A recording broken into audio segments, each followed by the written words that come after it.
The Future of Buying or Renting a Home, presented by Daniela, Nicole, Edward, and Jorge. We see four big trends emerging in the networked economy in the space of home ownership and home rental. First, there'll be many more virtual tours of homes. There'll be an increase of peer-to-peer transactions to both evaluate and purchase those homes. And finally, the whole concept of home ownership will change, and it will really transfer to more of a home sharing model. And finally, these things will drive a situation in which realtors will cease to exist. These four trends will be driven by quite a few sub-trends, such as information much more accessible on mobile and personal devices as people move away from desktop computing to personalized and mobile computing, the rise of virtual reality and drone videography. All this information will put information in the consumer's fingertips, allowing them to make quicker and more informed decisions about all property options.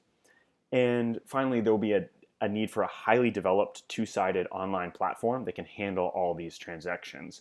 And this will happen in a social networking space that really brings the community, your broader community's information about the neighborhoods, the homes, where you want to live, and helps inform that home buying decision.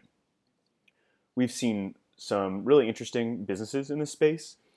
Airbnb has been around for a while, but has shown fundamentally that consumers prefer flexibility in where they live and how they travel. And so we think this is just kind of the tip of the iceberg when you see how people use Airbnb, and that the model of home sharing there can be expanded to really home ownership more broadly. Matterport has shown how you can do 3D images using a high-end camera and special software to help virtualize what it would be like to be inside your future home. And DroneBase has shown that you can use the new drone technology to get better aerial imagery and marketing materials in the process of selling your home. And finally, Zillow has been around for a long time, but really has shown that realtors and the traditional way of getting information through that channel doesn't need to exist, that the information can be compiled into a central database and be presented directly to the consumer. We see a few different shifts in customer behavior. There will be a large social shift as consumers rely on social media and forums to crowdsource the information about where they want to live and whether it's a good home to move into. Customers will be more informed. As these platforms get developed, they will have access to so much more data than they have right now, and it will be consolidated in a way that will help facilitate better decision making. And marketing expectations will shift. Customers will be able to visit hundreds of property from their couch before even getting too far into this process. And that will make them realize that they're in the driver's seat, that they are the ones that have the information and can control this process. And that's going to shift the shopping channels. It's no longer going to be an experience in which you go through one real estate office, you meet a realtor, they're assigned to you, you get in their car, and you drive to a few homes and make a decision in limited time with limited information. That will fundamentally change as customers become more empowered with more data. These images show what this future could look like, and also reveals that we're not that far off. We have the ability to crowdsource information through our social media. Virtual reality is at a turning point, and drone technology has been established. So what does this mean for marketers? Basically, we think that customers are going to demand a one-stop, sophisticated, and fully integrated platform that will capture their preferences for renting or buying. And we see four network economy trends that are going to collide to create a personalized home experience without ownership.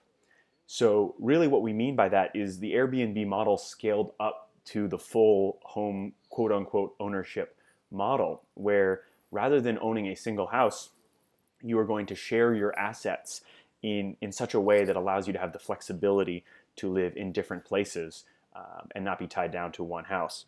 That will be facilitated by an Internet of Things customization, so that when you do move to a new home or you participate in this home sharing experience, it can be more customized to your preferences through the sensor and control technology of the Internet of Things.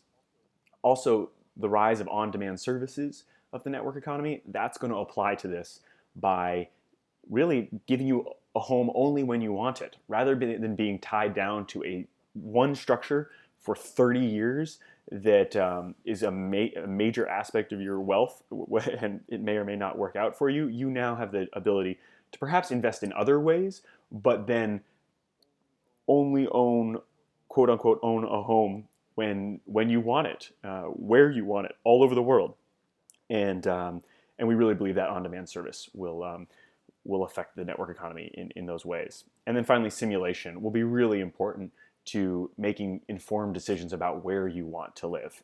And the virtual reality as it is being developed and growing will be a major driver of that. Finally, we think that this is maybe the most fantastic or extreme place that this trend could go to, but we really think it's possible that home buying in the network economy will actually equal the end of home buying, and instead the rise of home sharing. This could really manifest in a few different ways, but rather than putting all your savings into a single structure, we believe there's going to be a new model in which it opens up flexibility to invest in something that results in home sharing and allows you to have flexibility to have different homes in different places when you need them on demand. For a Tuck student, it might be something like having access to a home in Hanover for the fall, winter, and spring, but then having access to a home wherever they get an internship. Maybe that's in Boston, maybe that's in San Francisco. And then when they want to go on a vacation with friends to Miami, they have access to a home for 6 days a year for that. That kind of flexibility is going to be much more attractive to the generations that are going to drive the network economy. That's our presentation. Thanks for listening.